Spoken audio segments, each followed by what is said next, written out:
पंजाब के गैंगस्टर्स की पसंद। फास्ट जियो, यंग मरो और खूबसूरत लाश बनो। कभी पंजाब की म्यूजिक इंडस्ट्री देश की माटी और उसकी सौंधी महक के साथ साथ हीर रांझा की मोहब्बत के तरानों के लिए जानी जाती थी। आज पंजाबी गानों में गन कल्चर की महक आती है।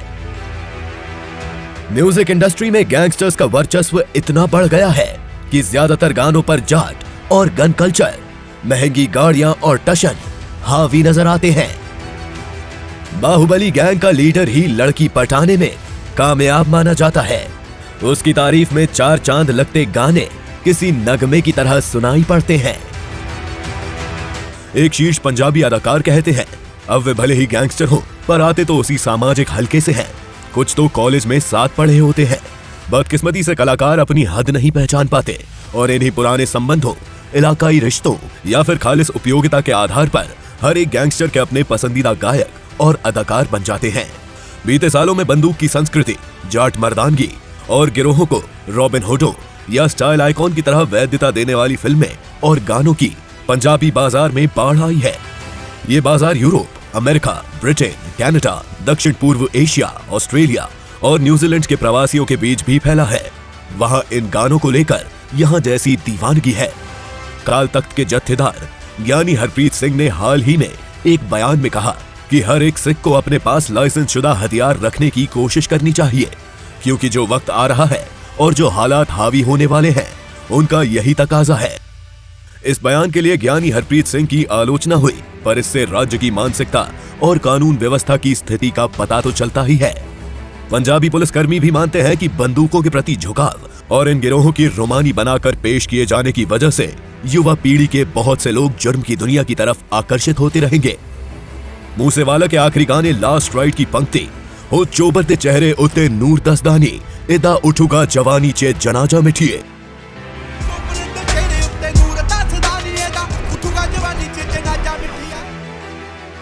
जवानी में मारे गए गैंगस्टर की जिंदगी को रोमानी बनाकर पेश करती है। ये सीधे अमेरिकी लेखक विलार्ड मोस्ले के 1947 के classic novel knock on any door से ली गई है, जिसमें कहा गया था, फास्ट जियो, यंग मरो और खूबसूरत लाश बनो। इन गैंगस्टरों ने ये पंक्तियां पढ़ी भले ना हो, पर मारे गए इसी के मुताबिक। वो ऐसे ही संदेशों वाली टी शर्ट पहनते हैं और हिंसा के रास्ते पर चलकर जवानी में मारे गए लोगों की पूजा करते हैं, जिनमें स्वतंत्रता सेनानी उधम सिंह, भगत सिंह, करतार सिंह सराभा, दक्षिण अमेरिकी क्रांतिकारी चे गुवेरा या आतंकवादी जनरल सिंह भिंडरानवाला शामिल है। मूसेवाला अकेले नहीं था।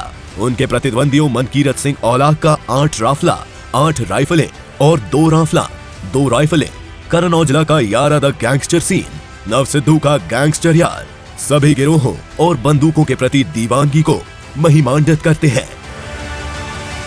यहाँ युवाओं को हथियारों के साथ मर्दानगी के प्रतीक के तौर पर दर्शाया जाता है। आखिरी बार पूर्व मुख्यमंत्री अमरिंदर सिंह ने अपने गानों में बंदूकें लहराने और हिंसा को बढ़ावा देने के लिए मूसेवाला और औलख सहित इन गायकों पर कड़ी कार्यवाही करके बंदूकों को इस संस्कृति पर लगाम लगाने की कोशिश की थी। मौजूदा पीढ़ी प्रभजिंदर सिंह डिम्पी उर्फ डिम्पी चंदभान को याद करती है, जो आधुनिक पंजाब का पहला गैंगस्टर था और 1985 में पंजाब विश्वविद्यालय के छात्र नेता माखन सिंह की हत्या के बाद सुर्खियों में आया था। उस वक्त गायकों ने तो उसे नी तेरी पग बनने डिम्पी चंदभान वर्गी, यानी वो चंदभान सरीखी खिताबी पगड़ी पहनता है। मगर ये गाने डिम्पी के मूल फरीदकोट जिले के इर्द गिर्द निहायत स्थानीय ही बने रहे। पर हाल ही में मूसेवाला ने इसे ग्लोबल गाना बनाने के लिए नई सच धज से मालवा ब्लॉक की शक्ल में गाया। 2006 में चंडीगढ़ के लेक क्लब के बाहर डिम्पी को मार दिया गया। राज्य में यह पहला गैंग वॉर था जिसमें हत्या के लिए उसके दोस्त से दुश्मन बने जसविंदर सिंह उर्फ रॉकी फाजिल्का का नाम सामने आया। उसने और दोस्त रॉकी फाजिल्का ने एक अन्य गैंगस्टर से राजनेता बने मुख्तार अंसारी के साथ बरसों काम किया, पर 2005 में हरियाणा की जेल से भागने के बाद उनमें झगड़ा हो गया। इस हत्या के बाद रॉकी ने पंजाब में संगठित अपराधों की दुनिया में अपना दबदबा कायम कर लिया। बाद में वो आपराधिक गतिविधियों से हटकर राजनीति की तरफ आया। हालांकि लखा सिधाना और लॉरेंस बिश्नोई सरीखे प्रमुख गैंगस्टर पर उसका नियंत्रण बना रहा। रॉकी ने 2012 का विधानसभा चुनाव फाजिल्का से लड़ा, लेकिन बहुत कम अंतर से भाजपा के सुरजीत कुमार जियाणी से हार गया। उस वक्त भाजपा के कई नेताओं ने शिरोमणि अकाली दल SAD पर आरोप लगाया था कि उसके स्थानीय कार्यकर्ताओं ने रॉकी के लिए काम किया। हालांकि तब SAD भाजपा का सहयोगी दल था और फिर जियाणी की जीत पक्की करने के लिए पार्टी के मुखिया सुखबीर सिंह बादल को दखल देनी पड़ी। रॉकी ने शराब के ताकतवर कारोबारी शिवलाल डोडा से भी दोस्ती गांठ ली थी। डोडा पड़ोस की अबोहर सीट से निर्दलीय उम्मीदवार थे और तब कांग्रेस के नेता सुनील जाखड़ उनसे हारते हारते बचे। रॉकी पर हत्या, अपहरण जैसे 22 संगीन जुर्म के केस थे। उसकी मौत पर विरोधी बदमाशों ने सोशल मीडिया पर खुशी मनाई थी। इस बीच रॉकी के चेले सिधाना ने पिछला विधानसभा चुनाव 22 यूनियनों की तरफ से बलबीर राजेवाल की अगुवाई में बनाए गए राजनीतिक प्लेटफॉर्म संयुक्त समाज मोर्चे के टिकट पर मोड़ मंडी से लड़ा और आपके सुखबीर मैसर खाना के बाद दूसरे नंबर पर आए।